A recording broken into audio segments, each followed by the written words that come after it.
హరి ఓం.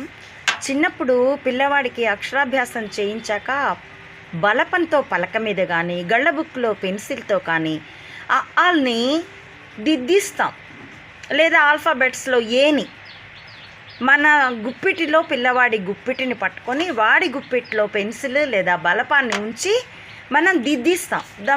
పిల్లవాడు అక్షరం నేర్చుకున్నాడు దిద్దించడంతో అని మనం అనుకుంటాం. నిజానికి అది కాదు.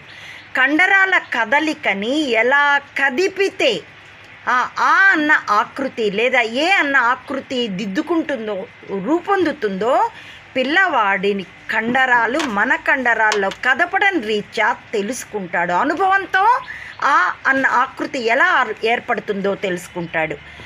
అక్షరమే అనుభవంతో నేర్చుకోవాల్సిన చోట ఆత్మజ్ఞానాన్ని అనుభవంతో కాక కని లేదా విని అన్నంత మాత్రం చేత, విన్నంత మాత్రం చేత